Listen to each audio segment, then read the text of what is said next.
Y'all, it is a sad day. I have lost one of my favorite rings. It was there last night, thumb ring's still there, sitting right there on the table, and I get up, the famous and extremely noisy coffin pinky ring has disappeared. I'm coming to find it one day. We gotta find it. It can't just disappear. But I digress, because today we're talking about video games. You know, I feel like I mention video games a lot in this vlog and just kind of in general. I am a gamer. I've been playing games since I was a kid. It got me a Super Nintendo when I was younger, Sega Genesis to the Dreamcast to all the PlayStation 1 through 5s through 50s and all, whatever else they're doing. So I thought today, let's go back to one of my favorite consoles, the PlayStation 3, and talk about some games. Talk about some of my favorite games. Like every system, it had its hit and misses for sure.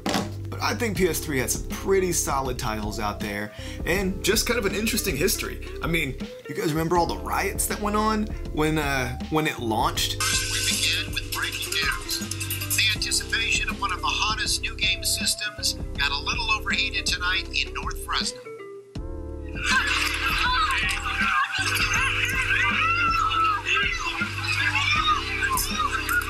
People are crazy. People went crazy for it. Black Friday sales, Cyber Monday, whatever. I don't even know if Cyber Monday was a thing back then. What was this, 2008? 2006? A little while ago. Alright, so why don't y'all come along and play some PlayStation 3 with me. Actually, probably not even gonna play the games right now. I gotta get one of those Elgatos and like hook it up so I can record. It's gonna be pre-recorded footage, mostly trailers, and then, you know, we'll talk about it. We'll talk about it. It's fine. I like talking about it, right? Just hanging out with your friends, talking about games and stuff. And rings. Do it!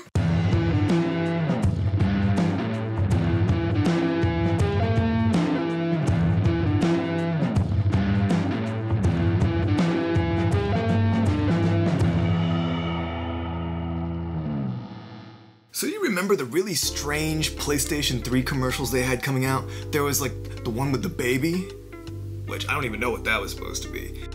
Let's get into it. So, Max Payne 3.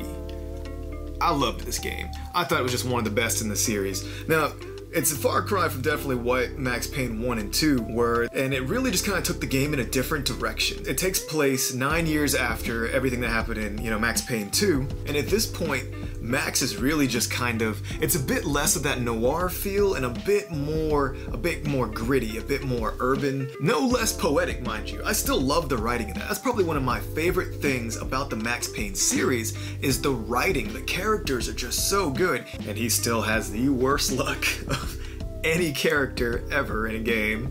The game was originally released in 2012 by Rockstar, and if you don't know Rockstar as a developer, they're the ones that make all the Grand Theft Auto games and the Red Dead games, which are extremely popular and great games. If you haven't played Red Dead 2, definitely check that game out, that's great. But PS3, Rockstar, PS2 Rockstar, like just Rockstar developer has always been known for making very fleshed out games. Just creating amazing characters, and Max Payne 3 is no different. This game I thought was great. The story was great, the characters were good, the action was pretty non-stop. It's a bit brutal, I will say. Lots of shooting, lots of hard times for Max.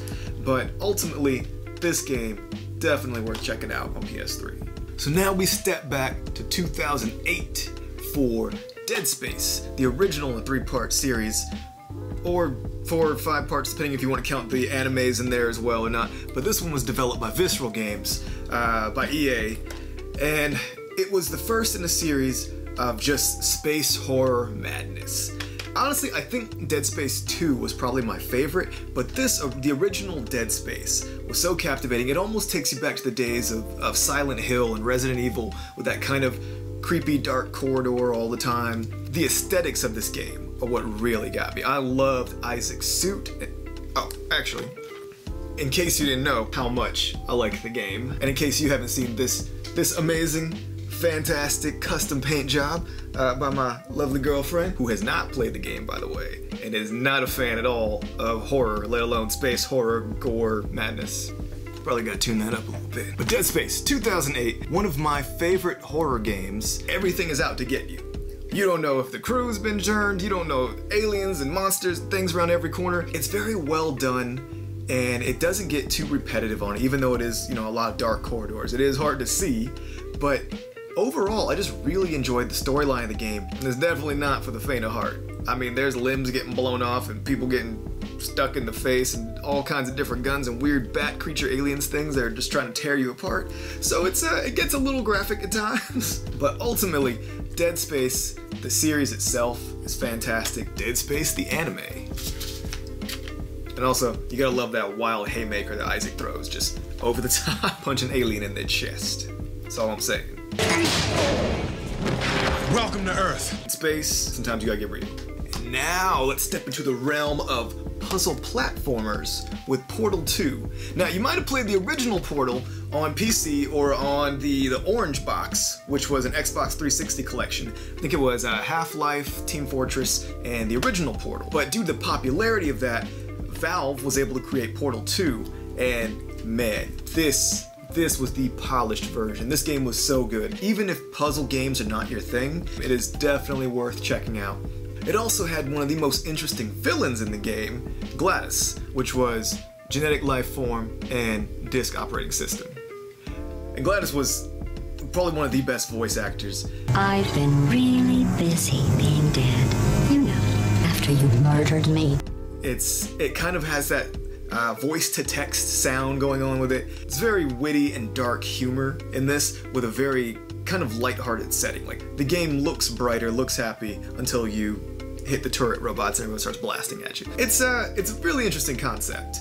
And it even spawned a short film that I saw on YouTube that was pretty decent. And where the game really shines is in their co-op. So not only can you play through story mode and get this completely different version of the game, but you can replay it in co-op and get new levels, new strategies, new stories, and 2 new characters of Atlas and Peabody. Not this Atlas, but that Atlas. But the game is rated E for everyone, and it's, like I said, does have a bit of dark humor to it. So maybe not everyone, but mostly everybody. Most everyone can enjoy this one. So Portal 2, definitely check that game out. Deep in the suburbs of Austin, Texas, my home when I'm at home, we find The Last of Us. The pretty emotional story of Ellie and Joel, and it's just, this game, I'm not gonna lie y'all, this game will make you emotional. Even from the first 10-15 minutes of this game, I mean, you've got people losing their families, losing their friends, and kind of losing their mind in a world that's falling apart. And The Last of Us takes a bit more of a serious look at everything. It really focuses on character development and making that genuine connection between the player and the character to really just give the player just a very unique experience with this. And it looks so good, it's like watching a movie, honestly.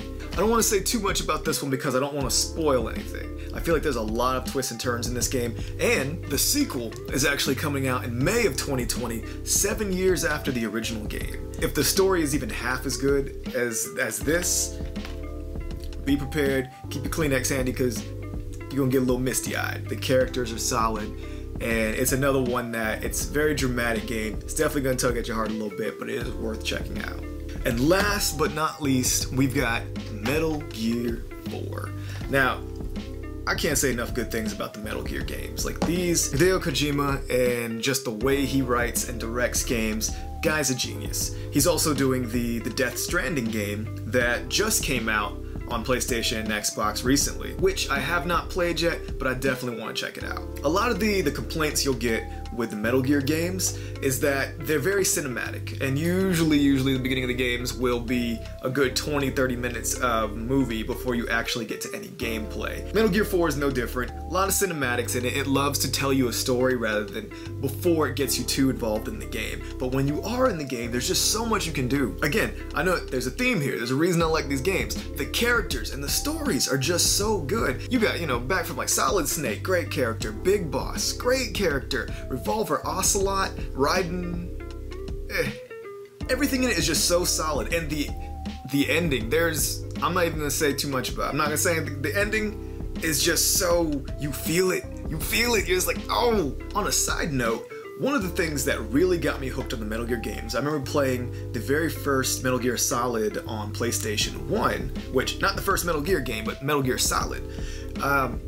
And there's a point where you find a disc in the game, and there's a character that you meet later that you can actually meet sooner, and you can flip this thing around, look all around it, click on everything you want, and there's nothing on it. And what I loved about this gimmick was, if you picked up the game itself, the physical copy you have, and looked on the back of it, on the bottom in one of the photos was his codec radio frequency. So you could actually get that sooner than you would originally in the game if you could figure out that the back of the disc was actually the back of the game you own.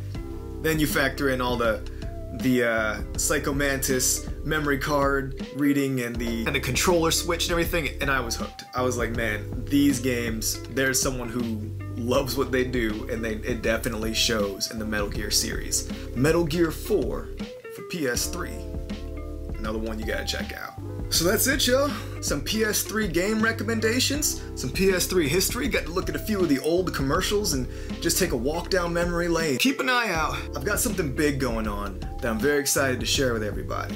And I'm not saying there's a hint right now throughout this entire video that's visible, but there is.